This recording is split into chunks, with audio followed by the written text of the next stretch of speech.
Afternoon to all of Bonjour à tous dans la salle et bonjour à tous ceux qui nous rejoignent à distance.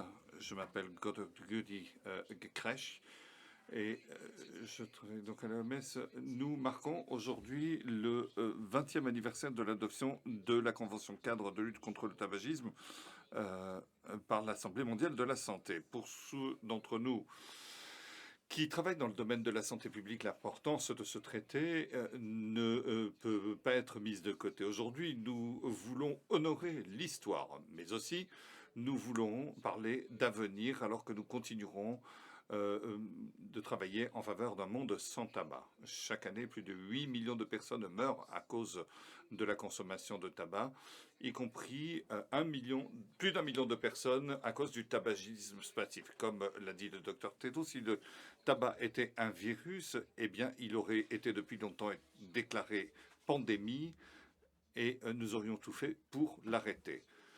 Nous avons les outils pour lutter contre cette pandémie de tabagisme. La Convention cadre et la ligne politique pour limiter le tabagisme et doit rester centrale. Nous devons également garder un œil sur l'objectif. L'objectif de réduction de 30% de la consommation de tabac est important et a constitué un engagement de tous les pays et cela doit rester notre objectif. Pour marquer cette occasion, je vous invite à regarder une vidéo qui va un petit peu nous montrer, nous conduire tout au long de l'histoire de la Convention. Something remarkable happened. We stood together against one of the most serious health threats the world has ever faced. Little did we know that we were writing the first chapter of a new legacy. A legacy that stands on the shoulders of multiple generations across the globe. From the early pioneers who dared to believe in the potential of a better future, to fight a common threat, to a brand new generation of advocates who are destined to lead us to a tobacco-free world. On that eventful day in 2003, at the groundbreaking 56th World Health Assembly, we witnessed a paradigm shift in ensuring people's right to the highest standard of health, the adoption of the WHO Framework Convention on Tobacco Control. An effective framework convention obliges us all, inspires action. WHO Framework Convention on Tobacco Control are adopted. Over the years, the WHO FCTC has played a vital role in the reduction of tobacco use worldwide. Since its inception, the WHO FCTC has been the driving force in tobacco control, establishing commitments and providing guidance and support on a wide range of measures, from regulations on tobacco advertising and packaging to higher taxes on tobacco products, bans on smoking in public places, and legal victories against the tobacco industry. Today, we stand proud, 182 parties strong, representing more than 90% of the world's population, determined to end the tobacco epidemic. But the fight is far from over. The tobacco epidemic remains one of the most serious global threats the human race and Mother Nature have ever faced. Every year, tobacco kills 8 million people worldwide, mainly in low and middle-income countries, where 80% of the world's smokers live. And that annual toll includes 1.2 million deaths just from exposure to second-hand smoke, over $1 trillion in healthcare costs and lost productivity, and the staggering loss of 600 million trees, 200,000 hectares of land, 22 billion tons of water, and the production of 84 million tons of CO2. The impact of tobacco on sustainable development can no longer be ignored. As we celebrate the 20th anniversary of the adoption of the WHO FCTC, we vow to build on our legacy of fighting for a tobacco-free world for generations to come. History is meant to be written by those who dare to believe that a better, healthier, and more equitable world is possible. let's continue writing history together.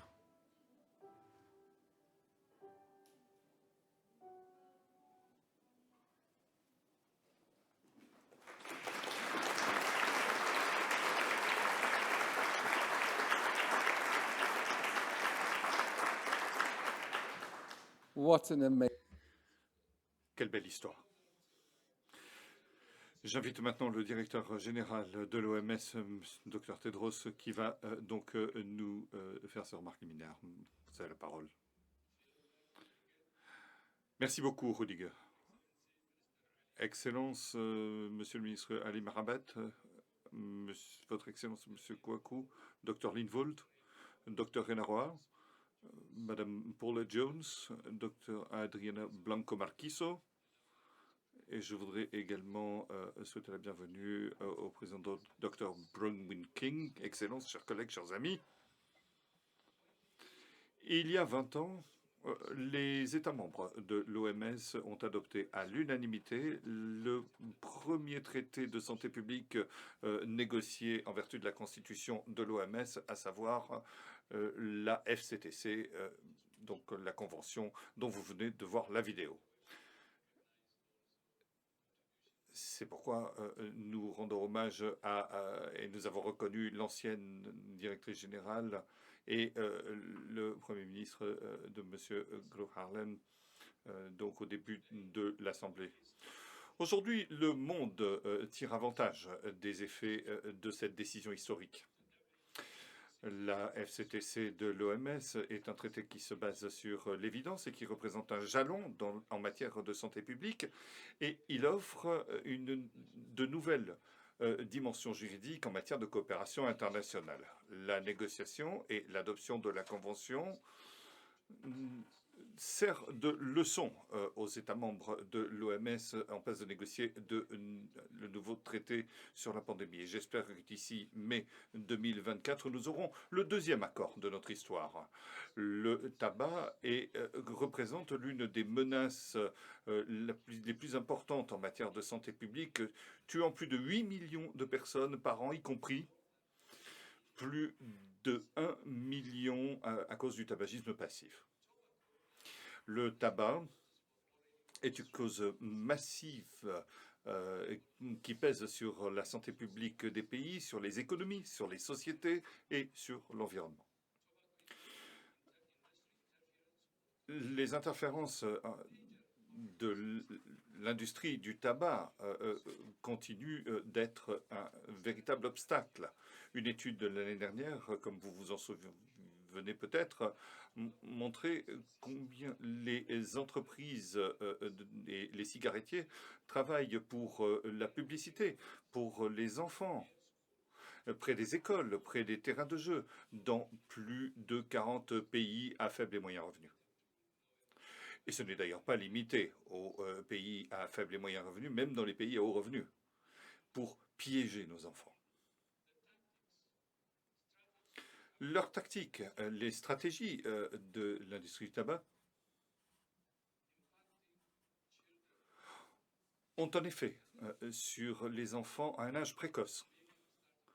Beaucoup commencent donc à fumer à 12 ans, à 13 ans, à 14 ans. Et l'industrie nous dit que il y a une réduction grâce à la cigarette électronique ou grâce au vapotage. Et le vapotage fait mal, mais non seulement cela, c'est un piège pour recruter des enfants à un âge précoce, pour les faire devenir des consommateurs tout au long de leur vie.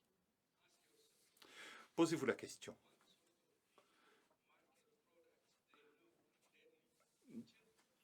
Quelle industrie va offrir un produit mortel mis sur le marché pour offrir à des enfants? Quelle moralité là-dedans? Pour tout vous dire, je suis très inquiet de cela. C'est donc la responsabilité de nous tous en matière de santé publique, en tant que professionnels, en tant que parents, Nous devons protéger nos enfants des tactiques de l'industrie du tabac. Manque de capacité technique et financement durable pour les programmes de limitation du tabagisme offre une plateforme de mise en œuvre dans tous les pays. C'est pourquoi l'OMS appelle les États membres à augmenter les impôts sur le tabac pour réduire la demande et générer des recettes qui peuvent être investies. La semaine prochaine, le 31 mai, nous célébrerons donc la journée sans tabac. Le thème de cette année est « Faites pousser de quoi manger et pas de quoi fumer ». Il a pour objectif sensibiliser aux récoltes alternatives pour les récoltants de tabac de manière à ce qu'ils puissent faire pousser des récoltes durables et pour les gouvernements à mettre fin aux subventions aux récoltants de tabac. La campagne expose les efforts de l'industrie à interférer, à s'ingérer. Pourtant, ces nouveaux récoltants pourraient mettre fin à la crise alimentaire. Et j'aimerais vous dire plusieurs choses. D'abord, nous exhortons l'ensemble des États membres à tenir ferme dans leurs efforts de lutte contre le tabagisme face aux ingérences de l'industrie. Deuxièmement, nous exhortons l'ensemble des États membres qui ne sont pas encore partis à la Convention à la ratifier. Troisièmement, nous exhortons tous les États membres à signer le protocole visant à éliminer donc le commerce des produits du tabac. Et je demande à tous les parents de protéger leurs enfants. C'est leur responsabilité. De les protéger de l'industrie du tabac.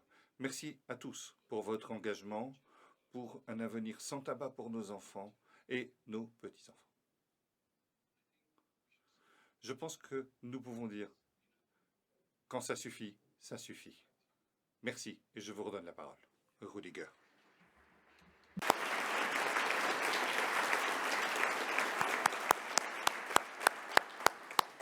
Thank you, Dr. Merci, Dr Tedros. J'aimerais maintenant inviter ma collègue et amie, Dr Adriana Blanco Marquizo. Madame Dr Blanco Marquizo,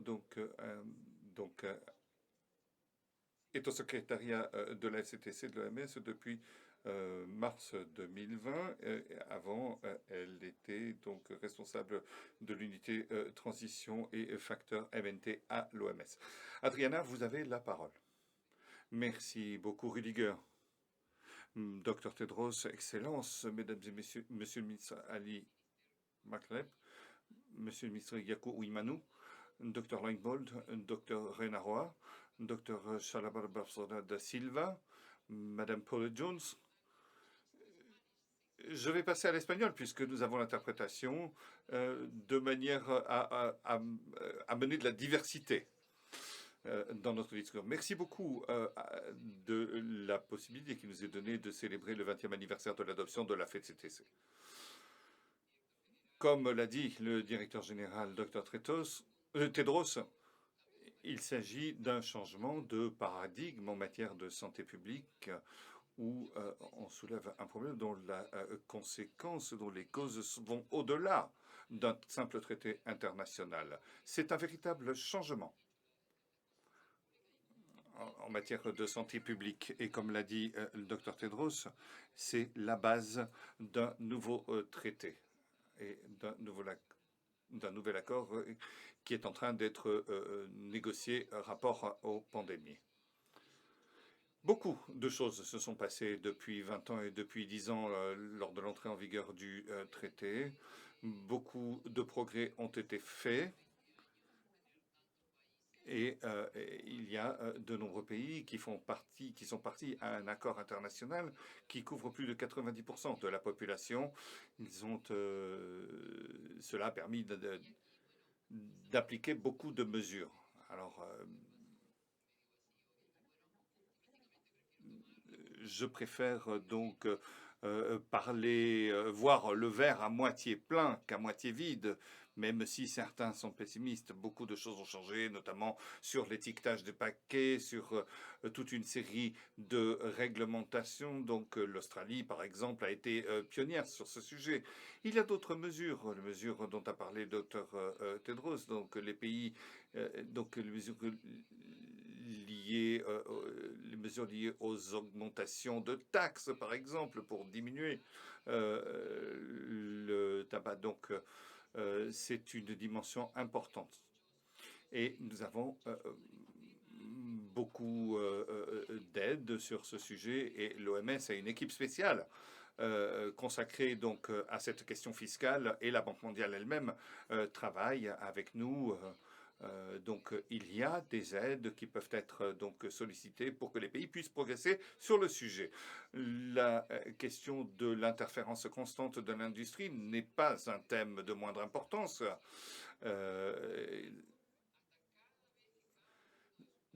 Qui joue un rôle depuis le début de la négociation de la Convention cadre. Et donc, il y a beaucoup de stratégies, notamment au moment de l'élaboration des législations dans les pays.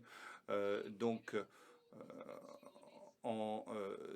détournant la science et en disant que, par exemple, on n'est pas sûr si la science dit ceci ou cela. Donc il y a le poids de la charge, donc où il faut démontrer chaque fois dans chaque pays que oui, le tabac est responsable de problèmes de santé.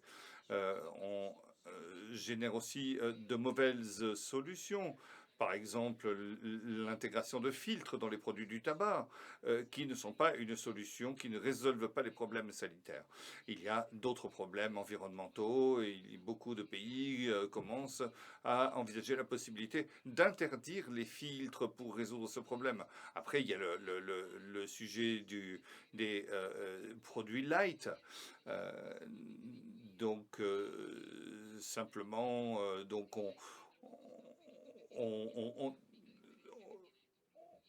fait en sorte donc de diluer l'air qui passe, qui donne un effet plus léger, mais c'est tout. Alors, quand l'industrie parle de solutions, ils parlent de solutions à des problèmes qu'ils créent eux-mêmes, mais en réalité, cela génère donc de nouveaux addicts à la nicotine, en particulier chez les jeunes. Et je crois que c'est une chose à laquelle il nous faut réfléchir et bien entendu, il faut venir en aide aux consommateurs de manière à ce qu'ils diminuent leur consommation. Il faut également penser à une protection à long terme, notamment dans le cadre des objectifs de la Convention cadre. Si nous avons une chose en commun avec le Dr Tedros, c'est que nous avons des enfants et des petits-enfants et nous voulons qu'ils soient protégés d'une industrie vénale qui ne fait que les utiliser. Je vous remercie.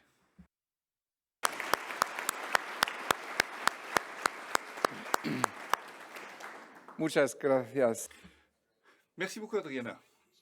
Malgré les difficultés liées à la pandémie de Covid-19, Dr. Aline Rabbit, le ministre donc, du multipartenariat pour la limitation du tabac, a adopté donc un décret visant à couvrir donc 70% des packagés du tabac avec une alerte sur les effets délétères du tabac. Le ministre de la Santé a également publié une décision en janvier 2023 pour interdire la fumée dans les espaces fermés et ouverts. Monsieur le ministre, vous avez fait face à diverses difficultés dans l'élaboration de cette décision, y compris à cause de l'industrie et de ses groupes de pression. Vous avez mis en place un comité donc anti-tabac présidé par le chef du gouvernement. Monsieur le ministre, vous avez la parole. Thank you. Salam alaikum. Que la paix et la bénédiction de Dieu soient avec vous. Honorable guests, Excellences, mesdames et messieurs les invités, mes chers amis, chers collègues, mesdames et messieurs, je suis si heureux. C'est un véritable plaisir pour moi d'être ici avec vous et de m'exprimer au sujet de la limitation du tabagisme en Tunisie. Je vais parler en arabe. السيد المدير Monsieur le directeur général de l'OMS, Dr Tedros, Madame la secrétaire exécutive de la Convention cadre pour la lutte contre le tabac, Mesdames et Messieurs, représentants des États parties à la Convention cadre, Mesdames et Messieurs les délégués, permettez-moi en premier lieu d'exprimer nos appréciations et nos remerciements les plus sincères à l'OMS et au secrétariat de la Convention cadre pour le soutien accordé à la Tunisie dans sa lutte contre le tabac et pour la mise en œuvre de la Convention. Je voudrais en premier lieu vous décrire la situation de la consommation de tabac en Tunisie. En effet, nous considérons que le tabac est l'un des facteurs de risque les plus graves qui provoquent de nombreuses maladies non transmissibles. Et ces MNT, à leur tour, sont la cause de plus de deux tiers des décès en Tunisie et absorbent plus des 2 tiers du budget de la santé pour les médicaments en Tunisie. Et pour réduire la consommation de tabac en Tunisie de 30%, sachant que cela est l'un des objectifs de l'OMS, pour parvenir à une réduction des décès prématurés provoqués par les MNT de 25% d'ici 2025. Donc, pour atteindre notre objectif, le ministère de la Santé a établi une stratégie nationale multisectorielle pour la prévention et le contrôle des maladies non transmissibles pour la période 2018-2025. Et la lutte contre le tabac occupe une bonne partie de cette stratégie nationale. En Tunisie, 25% des plus de 15 ans sont des fumeurs.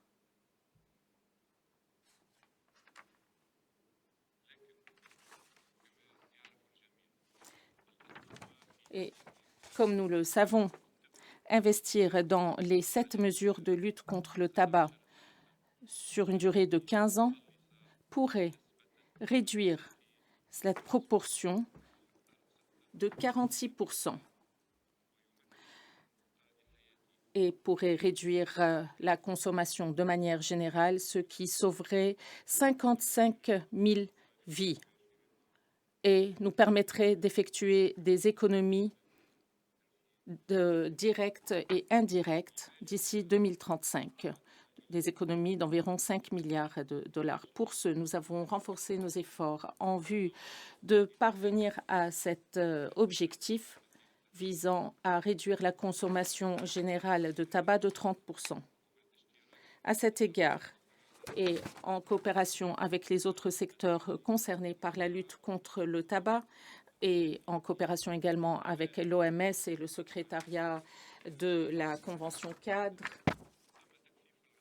nous avons renforcé nos actions sur différents axes, dont je citerai quelques-uns. En premier lieu, l'éducation et la sensibilisation de tous les citoyens au danger du tabac. Deuxièmement, l'appui et le soutien pour le sevrage, et ce, en établissant 54 cliniques chargées d'aider au sevrage en Tunisie. Le ministère de la Santé offre également les substituts à la nicotine gratuitement pour toutes les personnes désireuses d'arrêter de fumer.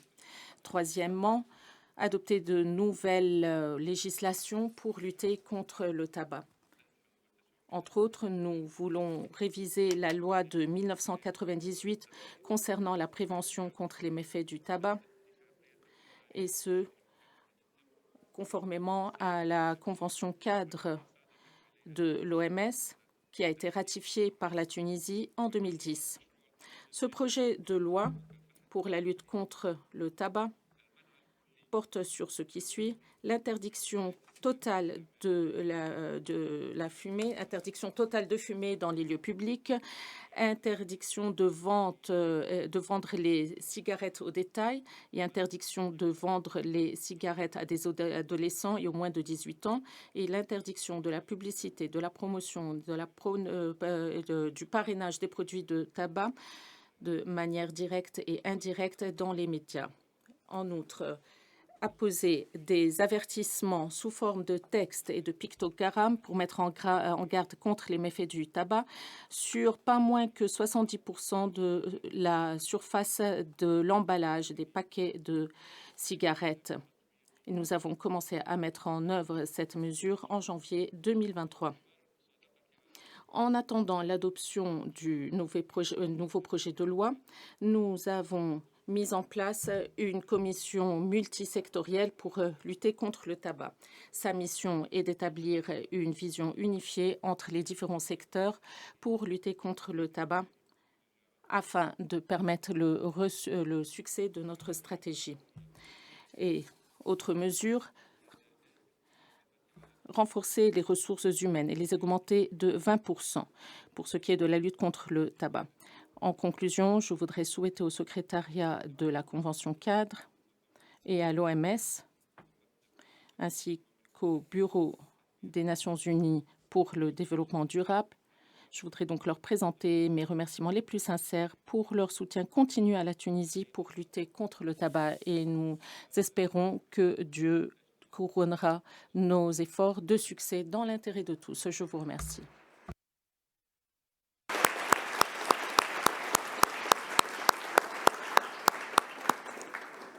Shukran, ministre. Merci, Monsieur le ministre Mrabet. Kwaku Agyemangmanu est le ministre de la Santé du Ghana, mais il est membre depuis longtemps du Parlement. Il exécute maintenant son 3e mandat. Je félicite le gouvernement du Ghana pour sa décision relative à la loi sur les droits qui frappe maintenant les boissons sucrées, le tabac, l'alcool, qui est entrée en vigueur au mois d'avril cette année. C'est la première loi de ce type depuis 10 ans au Ghana, qui a été saluée par la communauté de la santé et du développement. La nouvelle loi sur les droits d'assises prévoit également d'imposer des taxes sur les liquides de cigarettes électroniques. Le taux frappant les vins et spiritueux a été doublé, et également le taux qui frappe les boissons sucrées. Monsieur Agyemangmanu, quelle différence est-ce que cela fait pour le Ghana d'être partie à ce traité de lutte contre le tabac, qui est un instrument juridiquement contraignant? Merci beaucoup, Monsieur le Directeur général, Excellences, Mesdames et Messieurs. Au nom du gouvernement du Ghana, j'aimerais tout d'abord féliciter l'OMS et tous les États membres pour le traité historique conclu sous les auspices de l'OMS. Ce traité historique a été élaboré pour faire face à la mondialisation de l'industrie du tabac, qui a une incidence sur le droit de tous à une bonne santé. Cette convention, depuis son entrée en vigueur, représente un jalon pour la promotion de la santé publique et donne une nouvelle dimension à la coopération internationale en matière de santé. Ces 20 dernières années, la Convention s'est efforcée de protéger les générations actuelles et futures des effets dévastateurs du tabagisme, ainsi que contre les conséquences socio-économiques, la prévalence du tabagisme et l'exposition au tabagisme. Au Ghana, la ratification de la Convention cadre sur la lutte anti-tabac a permis d'adopter une loi, la loi 851, qui interdit toutes les formes de publicité du tabac, de promotion et de parrainage des produits du tabac. Il y a des dispositions sur le conditionnement, l'étiquetage, l'exposition dans des lieux publics, à moins que ce soit dans des zones spécifiquement désignées à cet effet. On interdit également la vente dans certains endroits de produits du tabac. En 2016, nous avons adopté également un règlement prescrivant d'apposer des mises en garde sur les emballages du tabac et dans les endroits où ces produits sont consommés. Le commerce du tabac illicite a également été ciblé. La mise en œuvre du traité au fil des ans a montré que l'instrument est tout à fait adapté pour améliorer l'accès aux soins de santé et pour protéger la population, ainsi que pour promouvoir le bien-être. Par cette législation et sa mise en œuvre, nous avons enregistré une bonne diminution de la consommation de tabac. Maintenant, ceux qui fument se cachent pour fumer. On ne voit plus vraiment de jeunes hommes ou de jeunes femmes fumer dans des lieux publics aussi facilement qu'avant. Le secteur du tabac est très puissant dans mon pays. Il y avait de très grosses multinationales qui transformaient le tabac planté par des agriculteurs, parfois dans ma propre région. Et au fil des ans, lorsqu'ils ont quitté notre pays, eh bien, la terre a été utilisée pour des plantations de mangue ou de manioc. Donc, on ne trouve plus vraiment de plantations de tabac dans notre pays, plus aussi facilement qu'avant. La lutte contre le tabagisme dans le monde est une priorité dans le cadre des objectifs de développement durable à l'horizon 2030. La lutte contre le tabac est pertinente au regard de l'objectif 3.4. Il s'agit par exemple de réduire le taux de mortalité prématurée à cause de MNT. Nous avons tiré un certain nombre d'enseignements après la pandémie de Covid-19 et maintenant nous devons négocier un instrument sous la férule de l'OMS pour renforcer la prévention, la préparation et la riposte aux pandémies et protéger le monde des futures maladies infectieuses.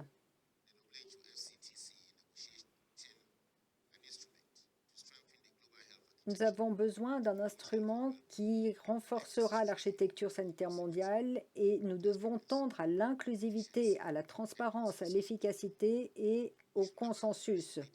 Nous ne devons pas sous-estimer la puissance du multilatéralisme et nous pouvons faire des futures conventions une réalité.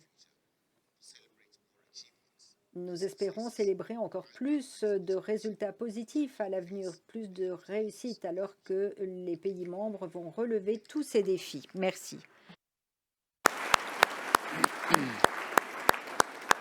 Thank you so much.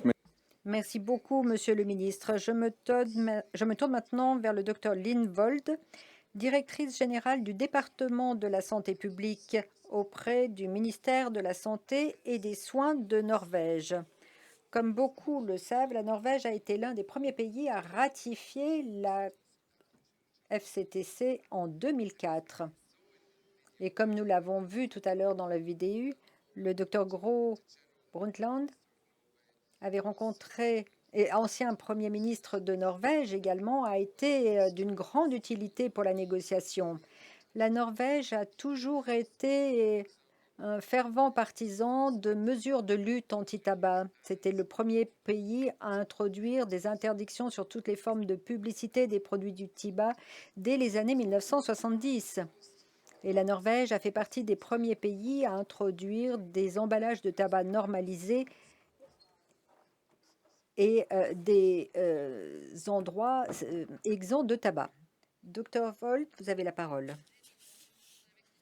Mesdames et Messieurs les ministres, Monsieur le Directeur général, chers collègues, je suis heureuse de représenter la Norvège à cette table ronde stratégique, car la Convention cadre sur la lutte anti-tabac est une priorité essentielle dans la politique de santé publique de notre pays. Comme l'a dit le Dr Kresch, la Norvège a une longue histoire de lutte contre le tabagisme, en commençant par l'adoption en 1973 de la loi sur la lutte anti-tabac, une interdiction de la publicité, des prescriptions relatives aux limites d'âge et des mises en garde pour la santé. Depuis lors, tous les gouvernements qui ont suivi ont pris de nouvelles initiatives pour réduire l'impact de l'épidémie de tabagisme. Notre gouvernement a publié une nouvelle stratégie nationale sur le tabac en mars cette année. Les 5 principaux objectifs sont les suivants. La prévalence de la consommation quotidienne de tabac doit descendre en dessous de 5% dans tous les groupes d'âge. Les enfants nés en 2010 et plus tard seront une génération sans tabac et sans nicotine. Tous les fumeurs actuels devraient se voir offrir une aide pour le sevrage. L'accès aux produits du tabac et à la nicotine devrait être substantiellement réduit pour protéger les enfants et les jeunes. Personne ne sera exposé à la fumée passive. Et conformément à notre obligation découlant de la FCTC, l'industrie du tabac ne pourra pas influer sur la politique applicable dans ce domaine. Comme dans la plupart des pays, le plus gros obstacle pour réaliser notre objectif de société exempte de tabac en Norvège, eh bien, c'est la tactique déployée par l'industrie. C'est la raison pour laquelle nous avons fait de la pleine mise en œuvre de l'article 5.3 de la FCTC une priorité dans la nouvelle stratégie.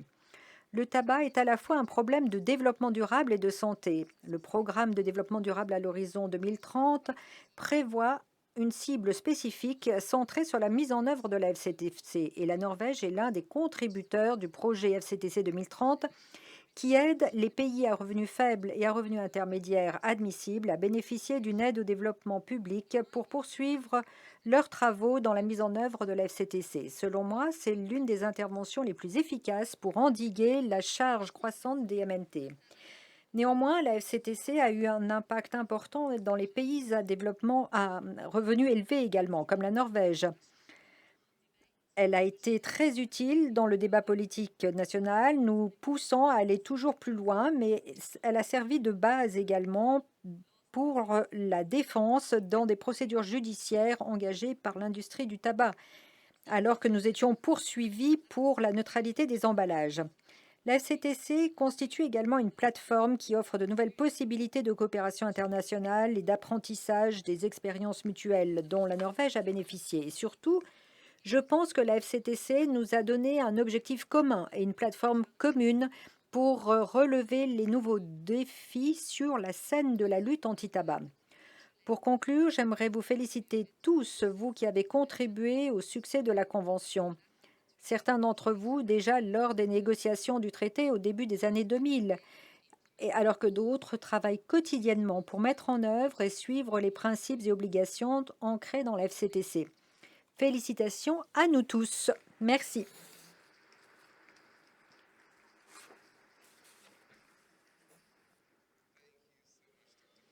Merci beaucoup, Dr. Wold. Dr. Reina Roa Rodriguez vient du point focal de la lutte anti-tabac du Panama. Et le Dr. Roa a joué un rôle clé dans la ratification par le Panama de la FCTC de l'OMS. Elle dirige actuellement l'organisation de la prochaine COP10 et de la MOP3 qui se tiendra au Panama en novembre 2023. J'aimerais maintenant vous inviter, Dr. Roa, à faire votre intervention. Merci beaucoup. Bonjour à tous. La Convention cadre a été le premier traité international de santé publique consacré à ce sujet. Et il ne fait aucun doute qu'il a ouvert la voie à une meilleure santé dans le monde, avec plus de bien-être et un meilleur niveau de vie dans le monde. En fait, l'un des principaux objectifs de l'OMS dans ses 75 ans d'histoire a été de veiller à ce que ce processus soit lancé et se poursuive. J'ai eu suffisamment de chance pour représenter mon pays tout au long des négociations. Et alors que je rédigeais mon intervention aujourd'hui, cela m'a rappelé beaucoup de souvenirs, je dois dire. Je me rappelle moi-même lorsque j'essayais de comprendre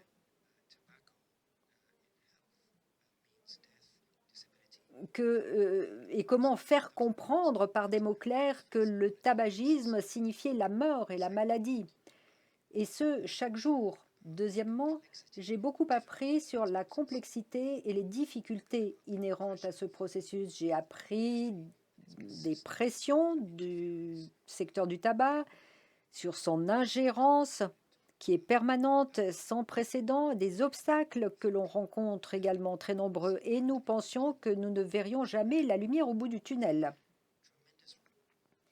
Et puis je souligne le rôle considérable joué par les ONG.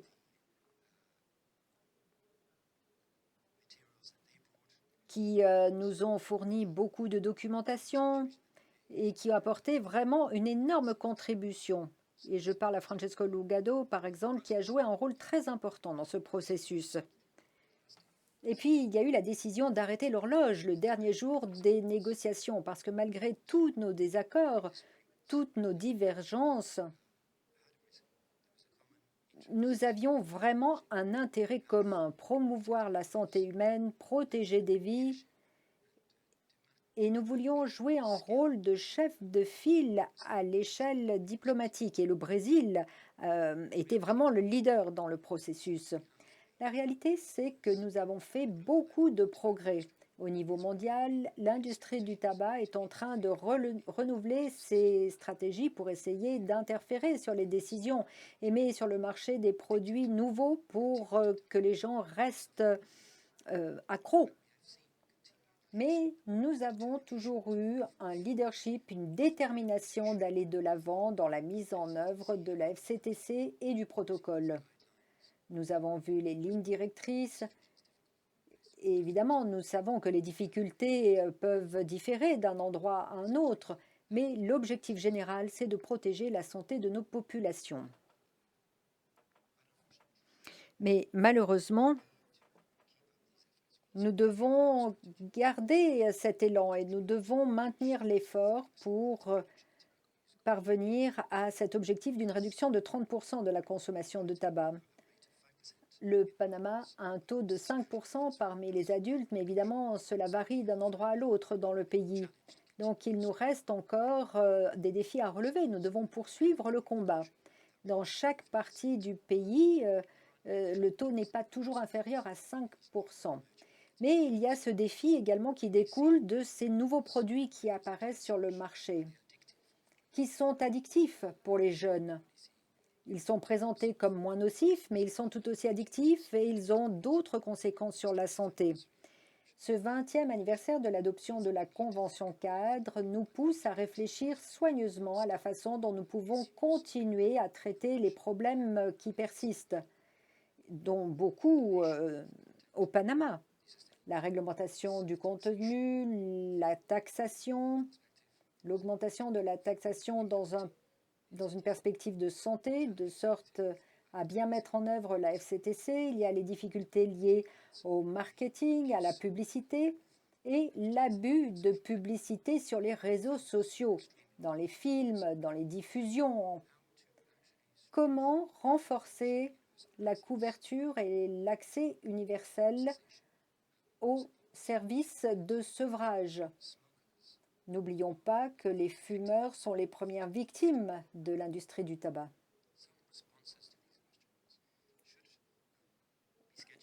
Certaines réponses à ces questions devraient être ébauchées pendant la COP10. Donc nous allons nous revoir après une absence de 5 ans pour prendre des décisions qui nous permettront de renouveler notre engagement à mettre en œuvre la Convention.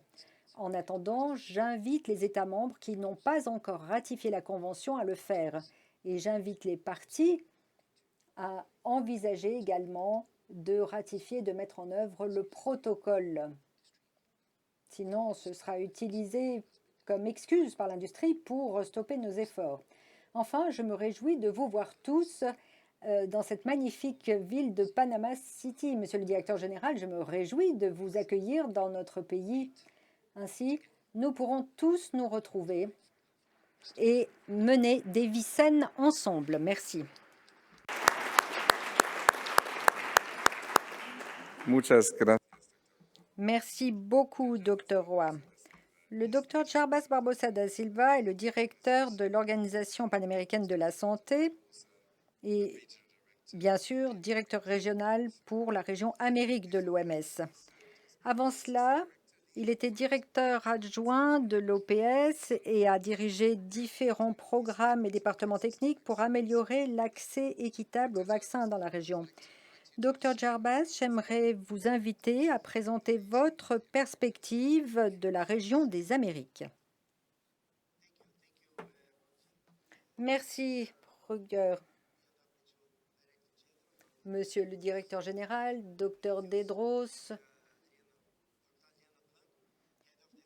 Dr Adriana Blanco, chef du secrétariat de la FCTC, chers intervenants, merci d'être là à cet événement très important. J'ai l'honneur de vous présenter aujourd'hui ma perspective sur l'importance critique de la FCTC de l'OMS en tant qu'instrument supranational de gouvernance de la santé. Dans la région des Amériques, nous avons vu des progrès considérables dans la lutte anti-tabac depuis l'entrée en vigueur de la Convention en 2000 dans la majorité de nos États membres. Et ces gains se sont poursuivis même pendant la pandémie de Covid-19. En 2020, l'Amérique du Sud est devenue la 5e sous-région où 100% des lieux publics sont exempts de tabac. Le Paraguay et la Bolivie ont emboîté le pas au Brésil. Le Mexique a également adopté une loi sur un environnement 100% exempt de tabac et interdit le parrainage, la publicité et la promotion. Grâce à ces mesures, 63% de la population des Amériques, soit plus de 600 millions de personnes, sont désormais protégées contre l'exposition à la fumée du tabac. Qui plus est, en 2022, le Paraguay a ratifié le protocole pour éliminer le commerce illicite des produits du tabac, ce qui témoigne des efforts régionaux dans ce domaine. Nous avons progressé également dans la réglementation des produits nouveaux tels que les cigarettes électroniques. L'Argentine, le Brésil, le Panama et d'autres ont révisé leurs cadres juridiques respectifs. Cependant, malgré ces résultats positifs, n'oublions pas que 16% des adultes et 11% des jeunes dans la région des Amériques continuent d'utiliser des produits du tabac alors que 11 pays représentant presque un tiers des États membres doivent encore mettre en œuvre des environnements exempts de tabagisme.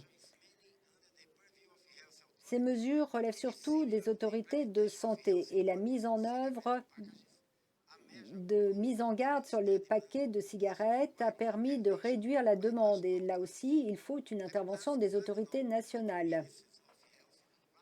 Nos ministères ont rapidement agi pour mettre en œuvre ces mesures. On l'a vu, il y a maintenant de nouveaux produits qui apparaissent sur le marché, qui appellent une nouvelle collaboration. Il faut une collaboration entre les autorités sanitaires et les scientifiques pour constituer une base de données probante, pour faire face à ces nouveaux produits émergents. Nous devons faire plus également pour protéger contre l'ingérence de l'industrie du tabac. Nous avons mis en œuvre également des politiques de suivi pour contrôler les conflits d'intérêts dans ce domaine. L'OMS, les ministères de la Santé, les organisations de la société civile coopèrent pour renforcer les capacités dans ce domaine. Enfin, j'aimerais également vous dire que nous avons l'honneur, une fois de plus, de soutenir la FCTC dans notre région par l'organisation d'une conférence préalable des partis de la région Amérique qui aura lieu au Brésil en octobre. Cela permettra de préparer la 10e conférence des partis à la FCTC et à la 3e réunion des partis au protocole qui se tiendront au Panama en novembre et en décembre cette année. J'aimerais publiquement remercier le Panama pour le rôle de premier plan qu'il a joué et je rends hommage au Dr Reina Roa pour sa contribution qui a joué un rôle très important. Merci et félicitations, Rénal. Les Amériques sont très fiers de montrer l'exemple dans la lutte anti-tabac. Je suis très honorée de partager cette table avec 3 dignes représentants de notre communauté. Dr Reina, Adriana, merci à tous et merci à l'OMS de nous avoir invités à participer à cet événement très important.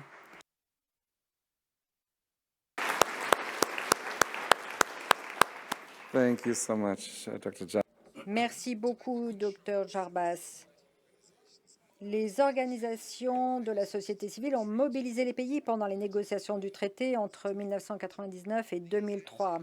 Ces ONG, les coalitions dans le monde entier ont adhéré à l'idée d'un monde sans tabac et d'un instrument, d'un traité de lutte anti-tabac. Ils ont été un grand soutien et sont devenus des acteurs non étatiques très importants dans l'écosystème de la lutte anti-tabac. J'ai l'honneur aujourd'hui de vous présenter Madame Paula Jones, qui est cofondateur de ACT Tobacco Control Alliance du Brésil, qui appuie la mise en œuvre de la FCTC au Brésil depuis 2013. ACT a élargi son champ d'application pour englober les MNT. Paula, j'ai entendu plusieurs voix au ministère de la Santé dire « Ah, nous avons la FCTC, c'est une grande réussite, le travail est fait ». Qu'est-ce que vous avez à nous dire? Dear Dr. Tedros, Her Excellencies, I'm not so used to sit at this side. I'm always been part of a civil society coalition, including having the yellow badge. So Alors, bonjour à tous et merci également au docteur Tedros. Je suis très heureux d'être ici, en particulier parce que nous parlons, nous célébrons le 20e anniversaire de la FCTC. Je suis là depuis le début et c'est quelque chose de très émouvant de voir tous ces visages anciens et nouveaux.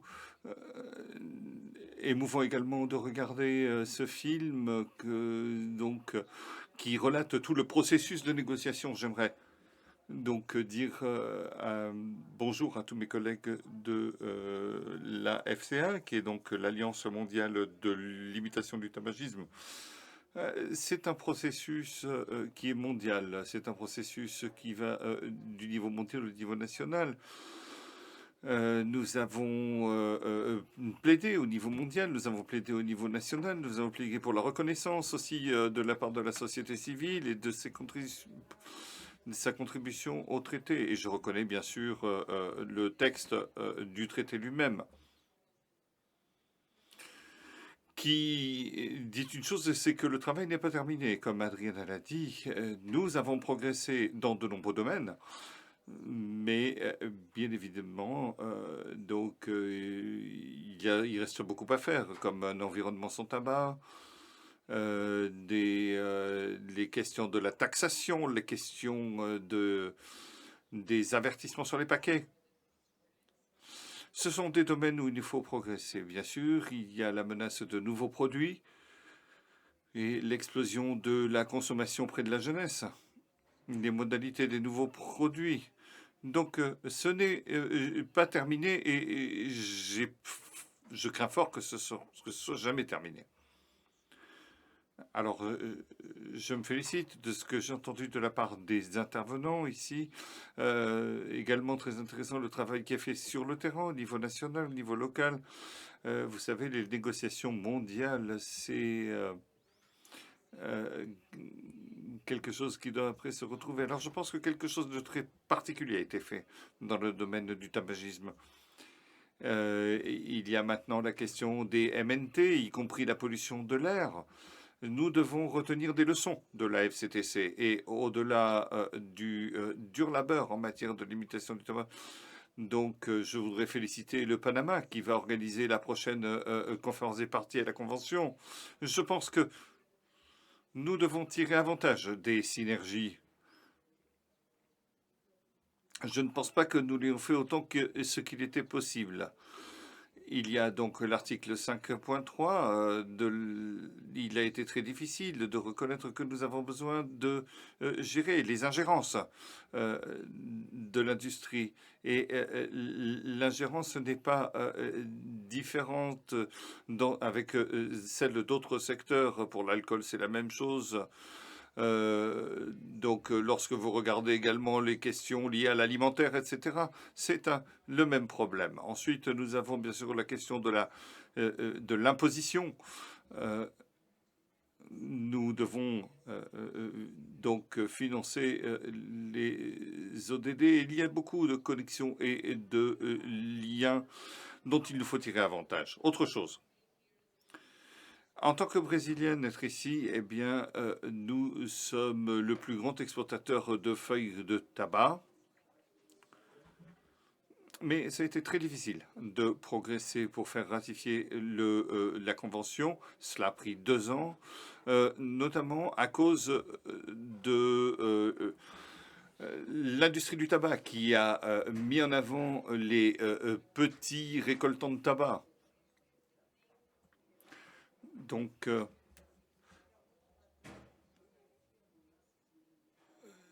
on parle de perspective des récoltants à qui il faut donner des récoltes alternatives.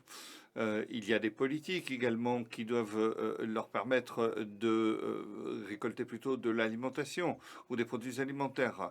Et une dernière phrase, puisque je pense que le temps qui m'est imparti est terminé, c'est que nous devons reconnaître, dans le cas par exemple de l'imposition, je voudrais féliciter le ministre du Ghana.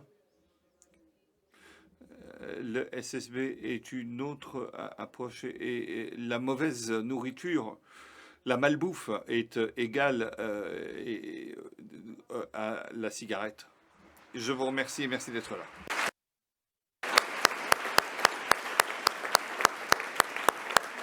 Thank you. Merci Paula et très heureux de vous avoir avec nous aujourd'hui. Je voudrais maintenant passer à quelques discussions que nous avons eues. Tout d'abord, Dr Douglas Page, donc conseiller donc à l'OMS, qui est de le secrétariat à la négociation de la FCTC de l'ODM. Douglas, si je puis dire que vous êtes le père de la FCTC, vous lui avez donné vie. Vous avez été véritablement le maître d'œuvre. Donc, est-ce que la négociation de la FCTC est un modèle de diplomatie de la santé en tant qu'État membre, alors que les États membres négocient donc le traité sur les pandémies? Quelles sont les leçons à retenir de la FCTC en matière de négociation? Douglas, vous avez la parole. Very much, Rudiger. Merci Rudiger. Excellences, mesdames et messieurs les délégués, c'est un plaisir. Je suis très heureux d'être ici.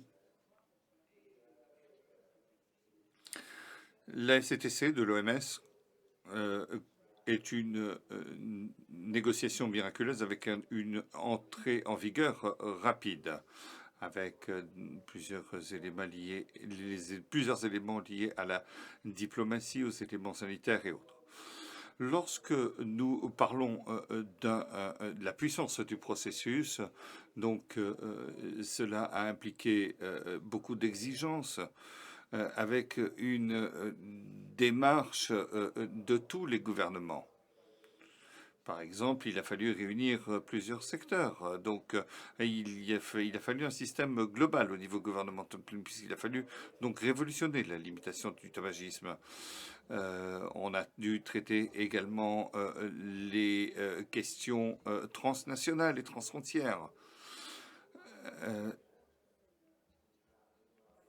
Il s'est agi également de faire obstacle au nouveau marché du tabac, notamment les femmes, les enfants ou les pays à bas et moyens revenus. Il y a eu également l'évolution du mouvement de la société civile qui a plaidé pour un traité fort, l'implication également de la plupart des organisations du système des Nations Unies par le secrétaire général des Nations Unies qui s'est exprimé en faveur de la limitation du islamisme. Donc ce concept a permis de voir que je me rappelle les derniers crochets qui ont été supprimés lors de la négociation à 4 heures du matin dans ce bâtiment et le fait que le traité est devenu l'un des textes les plus dont les États que les États ont approuvé le plus vite dans toute l'histoire des textes des Nations Unies. Il s'agit de déterminer comment la FCTC change la politique mondiale. En fait, ça a été le premier traité de base qui traite donc d'un produit nocif. Il y a donc le secteur de l'entreprise impliqué et donc la convention cadre est une véritable leçon sur comment traiter les intérêts commerciaux et la nocivité à la santé publique. Deuxièmement, il y a la question de la gouvernance sanitaire. Donc qui a inspiré les dirigeants en matière de MNT. Et depuis 20 ans maintenant, nous avons des priorités, la pandémie, la prévention, préparation et riposte. La PPR, il y a des leçons à retenir de la Convention 4. Donc les évidences,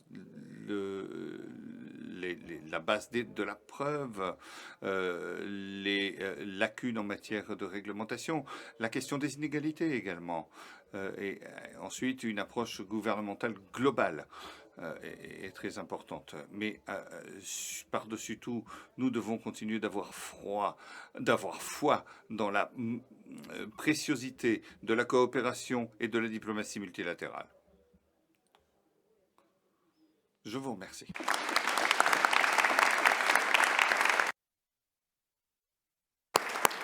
Thanks so much, Douglas. Dr. Bronwyn King.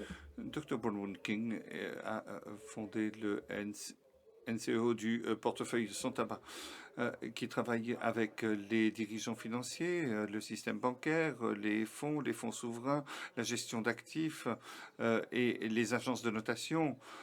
Donc, il a appelé l'attention pour permettre à l'industrie de se diversifier. Bronwyn, vous avez réussi à convaincre l'industrie de coopérer, notamment au fond. Est-ce que la Convention a aidé à ce succès? Vous avez la parole. Gentlemen, it's my great... C'est avec grand plaisir que je suis ici aujourd'hui. Le traité, donc la Convention de lutte contre le tabagisme de l'OMS, est indispensable pour notre travail pour le portefeuille sans tabac. Donc, le financement sans tabac a 200 signataires, notamment des banques et des fonds de pension très importantes et s'y sont impliqués à rejeter le tabac. Donc pas d'emprunt, pas d'assurance, pas d'investissement dans les entreprises du tabac. Ensemble, avec des institutions financières qui ont signé, contrôlent plus de 16 000 milliards de dollars. La promesse n'aurait pas été possible sans le traité. Le portefeuille sans tabac utilise le traité notamment pour entamer les conversations avec le secteur financier qui est un secteur qui en général hors des décisions sanitaires. Il s'agit d'engager le tabac et nous l'avons utilisé pour faire changer d'avis les gens, notamment les populations, les parents, et mettre fin au tabac. Il y a plusieurs dispositions dans le traité qui se reposent sur l'argent public sans tabac. Et nous appelons l'attention sur certaines dispositions, le lancement des fonds de pension par exemple. Nous devons amplifier ces conversations. Par exemple, il y a 70 fonds souverains dans le monde. Malheureusement, seulement 10 se sont engagés en faveur de la lutte contre le tabac. Donc il s'agit de sensibiliser sur le traité et de le présenter. S'agissant de l'argent public, le traité nous aide beaucoup pour encourager les institutions financières privées de se débarrasser du tabac. Le traité est un point de référence qui établit un certain nombre de normes qui testent le fait que le tabac est un produit extraordinaire et qui a besoin d'efforts extraordinaires pour y mettre fin. Pendant plus de 10 ans de travail avec les institutions financières, je suis devenue donc directrice d'une institution financière qui se sent bien en supprimant donc sa relation avec le tabac. Et je me rends compte que souvent, je croyais que c'était comme ça, et finalement, je me rends compte que les directeurs financiers se trouvent un petit peu timides pour agir, pour mettre fin au tabac. Et lorsque les directeurs ou les PDG se débarrassent du tabac, finalement, ils en sont contents. Mais tous ceux qui travaillent en faveur du contrôle du tabac, eh bien, ils reconnaissent que c'est quelque chose de difficile. Pour moi, personnellement, le traité est un rappel constant d'une solidarité, d'une camaraderie et d'une persistance mondiale. C'est-à-dire qu'ensemble, nous allons résoudre le problème collectivement. Alors, j'étais à Melbourne, Australie, où je disais que le traité nous permet de faire partie de quelque chose de plus important. Merci à tous ceux qui ont travaillé. Merci à Dr. Trezot, à Adriana Blanco-Marquiso. Merci de votre leadership, votre engagement, votre soutien, votre amitié et bon anniversaire au traité. J'espère que quelqu'un a apporté un morceau de gâteau d'anniversaire. Et je crois que c'est de l'espoir, non seulement pour aujourd'hui, mais pour les générations futures, pour un monde sans tabac. Merci.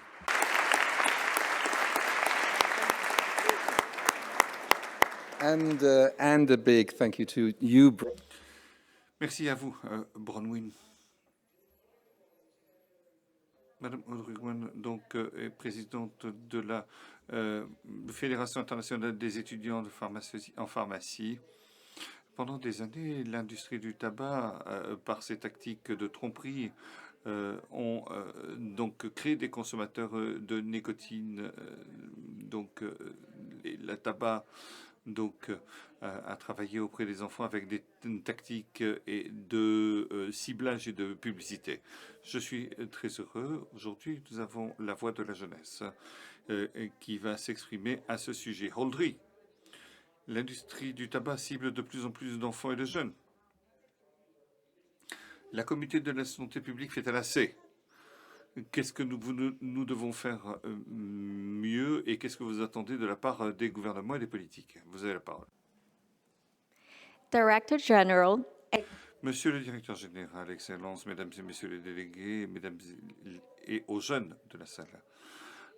Donc, le point focal du lancement du nouveau conseil des étudiants en pharmacie. Donc, nous battons pour que ne soient plus ciblées les jeunes générations par l'industrie du tabac. Il s'agit de travailler pour mettre en place de nouveaux changements de politique et de nous protéger, ainsi que les générations futures, des conséquences dévastatrices de la consommation de tabac. Ce n'est pas un secret, l'industrie du tabac a joué un rôle très important auprès des plus vulnérables, en créant de l'addiction et de la souffrance.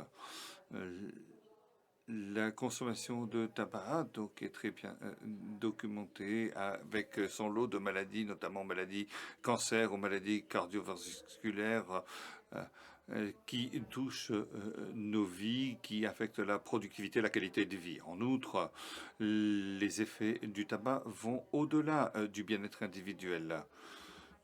Le tabagisme passif est quelque chose de très important. Cela touche les amis, les populations auprès des fumeurs. Il s'agit d'intégrer un cycle d'addiction qui génère des décès prématurés. Alors que des progrès ont été faits pour protéger les enfants et les jeunes, nous devons nous organiser face à l'urgence de ce défi et s'engager dans la lutte contre le tabagisme. Les gouvernements, les institutions d'éducation et la société en son ensemble doivent mettre ensemble leurs forces pour protéger les générations futures des dommages irréversibles du tabac. Pour parvenir à cela, nous appelons les décideurs à donc prendre des mesures extrêmement solides contre la tabac. Il est essentiel d'interdire totalement la publicité, le parrainage et la promotion des produits du tabac. Il s'agit de trouver le courage pour garantir l'offre de services pour ceux qui souhaitent se sortir de l'addiction et pour empêcher les dommages irréparables infligés par le tabac. L'éducation est une autre composante de la lutte contre le tabac. Nous exigeons des programmes globaux et complets pour éviter les conséquences irréversibles de la consommation de tabac. Avec des systèmes, il faut stimuler l'éducation en stimulant une culture de dialogue ouvert et en appuyant auprès des jeunes leur capacité à lutter et en leur donnant les outils pour agir de façon positive. L'exigence de politique et d'action est de plus en plus nécessaire pour la santé publique. Les dangers du tabac sont trop importants pour être ignorés et l'urgence à agir se fait prégnante. Nous devons travailler à l'évolution pour créer un monde où les conséquences irréversibles du tabac ne sont plus une charge que nous portons. Ouvrons la voie ensemble pour un meilleur avenir, pour un meilleur bien-être. Pour les générations futures. Merci.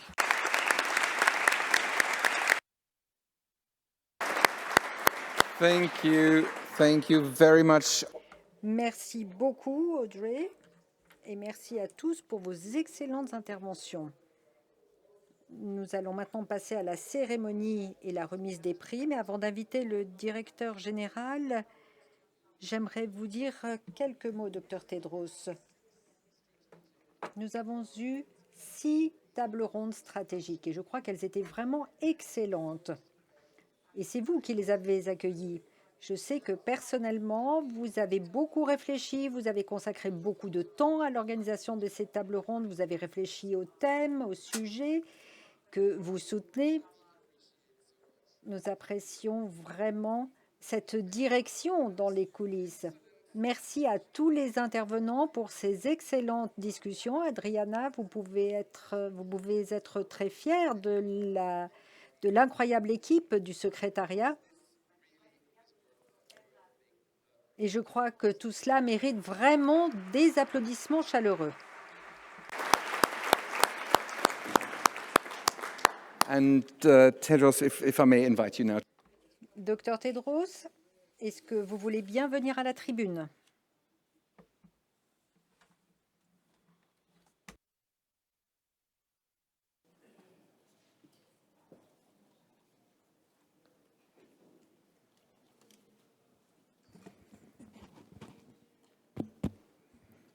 Thank you. Merci.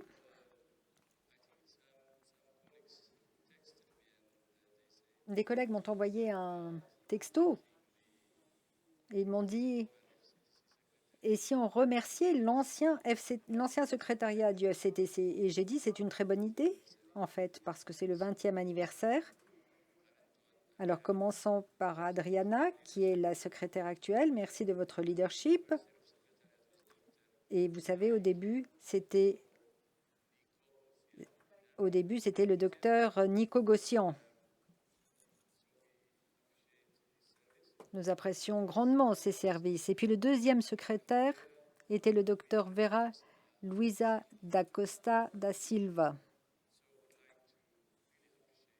J'aimerais leur rendre hommage et les remercier pour leur service. Et Adriana est la troisième chef du secrétariat. Je sais que vous êtes très concentrés sur votre tâche et que vous travaillez dur, donc un grand merci. Adriana, c'est par vous que je vais faire passer le message. Donc transmettez à Vera et à Ike.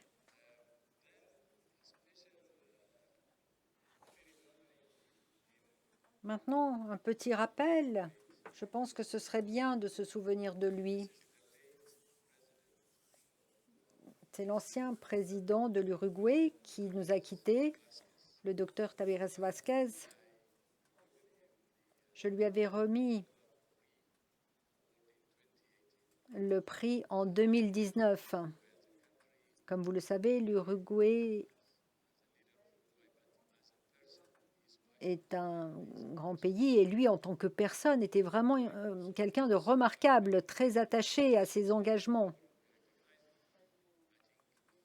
Donc je crois que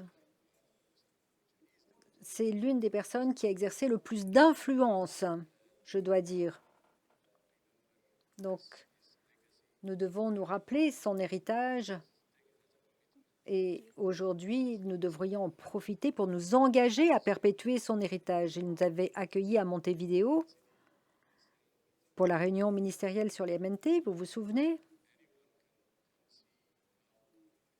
Et tout le monde a pu voir à quel point il était engagé. Donc je suis heureux que nous ayons cette occasion de nous souvenir de personnes comme lui et de lui rendre hommage. Nous préparerons certainement quelque chose à l'avenir pour nous rappeler sa contribution remarquable. Passons maintenant au prix de cette année. Comme vous le savez, chaque année, nous rendons hommage aux activités remarquables qui sont menées dans le domaine de la lutte anti-tabac. Et aujourd'hui, j'ai l'honneur de présenter le prix spécial de reconnaissance du directeur général de l'OMS pour la journée d'un monde sans tabac 2023 à 3 lauréats tout à fait éminents qui sont désignés par les directeurs régionaux.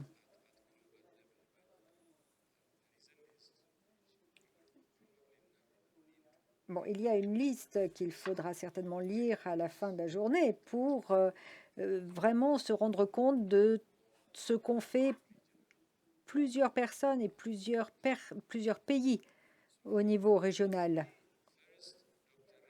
Alors tout d'abord, le docteur Reina Roa Rodriguez du Panama.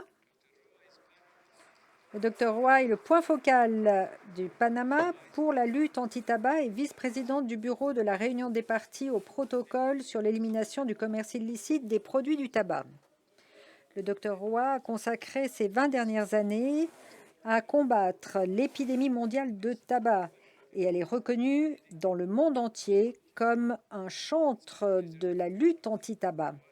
C'est un plaisir pour moi d'inviter le Dr Roa à recevoir le prix spécial du directeur général de l'OMS. Merci beaucoup, Reina, et merci au Panama. Merci.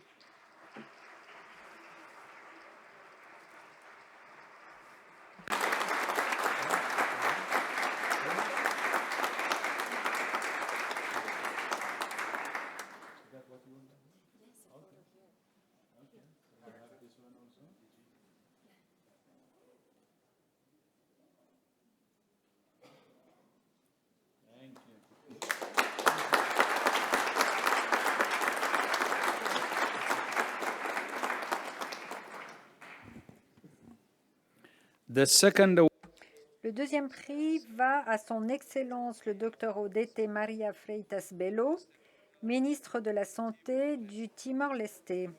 Le Timor-Leste fait parmi les 10... Oui, je vous en prie.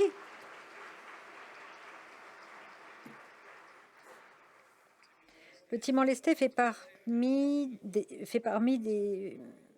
figure parmi les 10 premiers pays du monde en ce qui concerne la prévalence de consommation de tabac, avec plus de 70% d'hommes et presque 30% de femmes qui consomment du tabac. Grâce au soutien technique de l'OMS, le Dr Bello a dirigé les efforts visant à accroître les taxes frappant les produits du tabac grâce à un dialogue politique avec le ministre des Finances, le Premier ministre, le Président, le Conseil des ministres et le Parlement, qui l'année dernière a approuvé une augmentation des droits d'assises passant de $19 le kilo à $50 le kilo.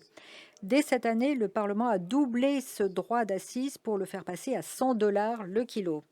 Le Dr Bello a également fait preuve de leadership pour établir la première clinique de sevrage du Timor-Leste, ainsi qu'une ligne nationale pour arrêter le tabagisme. Grâce à l'initiative du ministre, les services de sevrage ont été intégrés dans l'ensemble de services essentiels sur les MNT et la formation et de services intégrés déployés dans 4 municipalités. Le ministre a également soutenu la mise à disposition de thérapies de remplacement de la nicotine pour la première fois et a facilité son inclusion dans la liste des médicaments essentiels du Timor-Leste. C'est un honneur pour moi que de remettre ce prix spécial à l'ambassadeur Maria Lourdes de la mission permanente du Timor-Leste près l'Office des Nations Unies et d'autres organisations internationales à Genève, qui va recevoir le prix au nom du Dr Bello.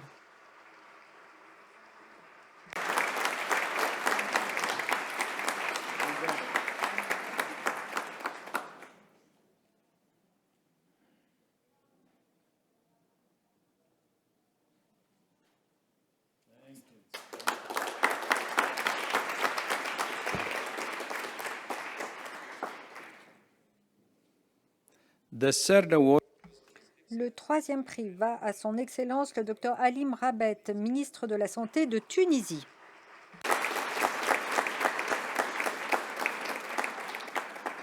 Mabrouk, Your Excellency. Mabrouk, Excellence, félicitations. Malgré les défis liés à la pandémie de Covid-19, le Dr Mrabet a établi un partenariat multipartite pour la lutte anti-tabac et adopté un décret prescrivant l'apposition de mise en garde sanitaire graphique couvrant plus de 70% de la surface des emballages de produits du tabac. Par ailleurs, un comité anti-tabac national multisectoriel de haut niveau a été institué, présidé par le chef du gouvernement. Le ministère de la Santé, avec le soutien de l'OMS, soutiendra une série de sessions de formation multisectorielle pour garantir une bonne mise en œuvre de la décision et associera d'autres parties prenantes. Et c'est un plaisir pour moi que d'inviter son Excellence, le Dr Halim Rabet, à recevoir ce prix spécial. Mabrouk à nouveau, Dr Mrabet.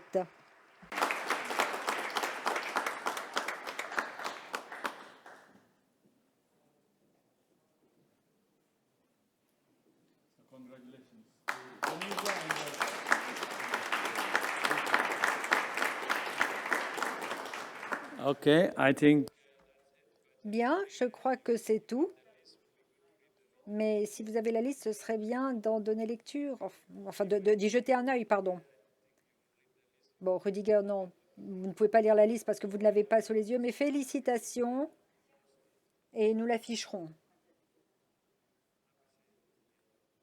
Et j'apprécie également le travail des autres pays. Merci. Merci beaucoup. Voilà qui met un terme à notre table ronde et je vous souhaite une très bonne après-midi. Merci beaucoup.